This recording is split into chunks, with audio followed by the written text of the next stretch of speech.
What is up, everybody, and welcome back. So today we're going to recalibrate and double check, make sure that the sensor arms that we adjusted in the previous video did the fix. I have a feeling that's exactly what the problem was. So like I said in that video, there was a like 0.7 inch difference between the driver's side and the passenger side. So what we're gonna do today is we have the car up on some blocks just to keep the underside of the car and the bumpers and everything from bottoming out on the ground, so that way it like for example, if the floor is on level, the subframe hits the ground before the car airs out, or the bumper hits the ground when the car is trying to air out, nothing happens and nothing stops it, so that way there's nothing underneath the car that can prevent it from going all the way down. I figured this is going to be the best way to get it to calibrate. So I brought both arms, the little height sensor arms that we went through in the last video. The wheels are already on the car, else I'd show you.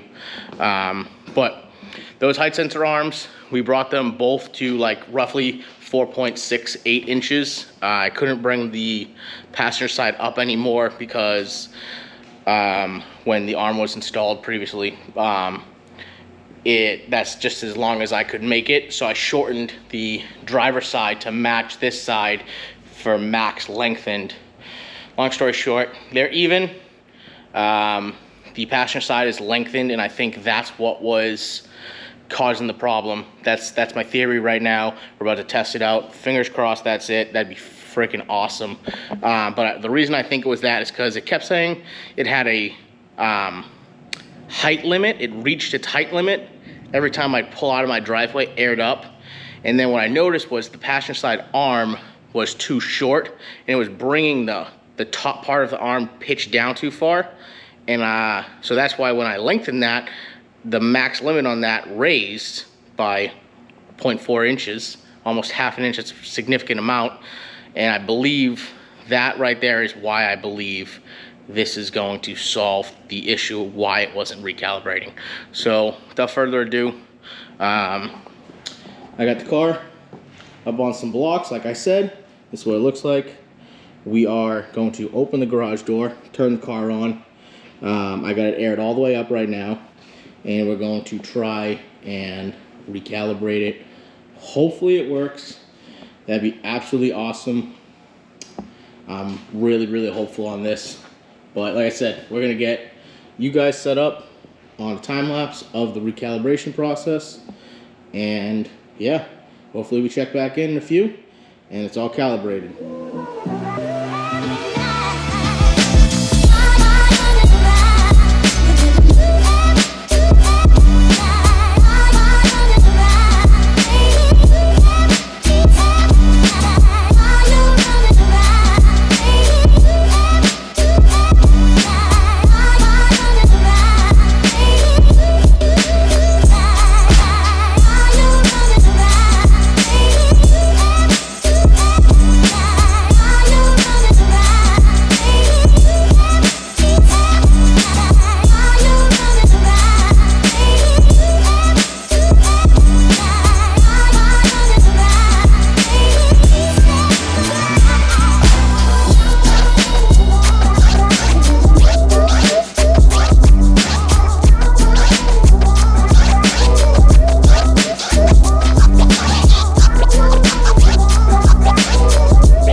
Alright guys, so as you can see, we got it to calibrate. So I'll show you the controller right here, and then we're going to do a ride height check, and hopefully, I haven't aired it out yet, or I haven't touched the controller.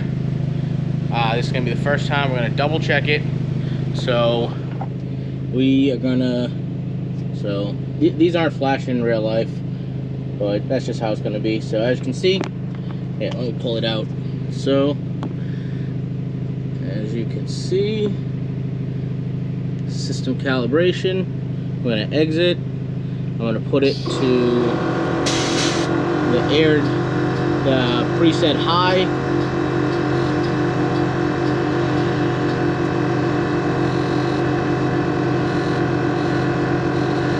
Alright, so far so good. I'm going to let the compressors finish, and then we'll come back and double check it. Alright, so compressors are done filling up the tank. The only reason they were running because we aired it up. But anyway, so we're going to hit the low ride height. Air it down. See if it catches the green arrows. It's probably a little hard to see on camera, but you get the gist of it.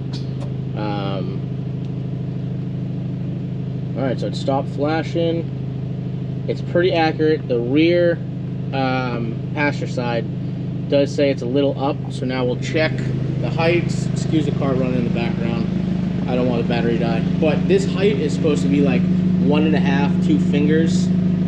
So that's pretty spot on. It could be a little bit lower, but that's fine. Then you come over here, and this one is a little high, but that's fine because, like I said, we did change the length of the arms on these.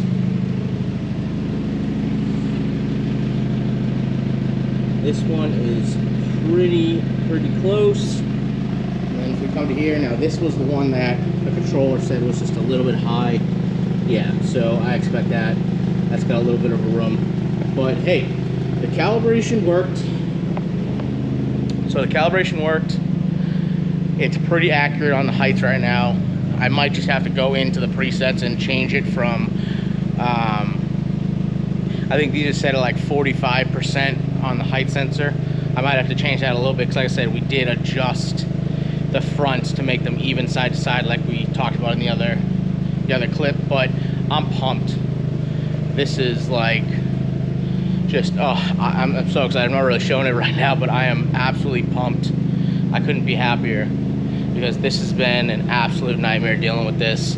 I wanted the height sensors for consistency when consistency doesn't happen and it won't calibrate, but luckily was able to take a look at it, do some thinking.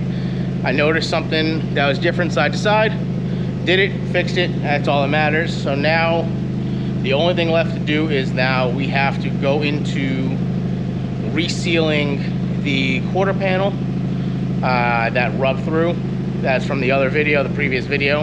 And then I also am going to be dropping off the wheel at the tire shop to get it dismounted, and then we'll have to take the seal apart and reseal that wheel. So I don't know, like I said in that video, I don't know if the car airing out had something to do with the seal leaking, but I just know prior to that happening, the wheel was fine.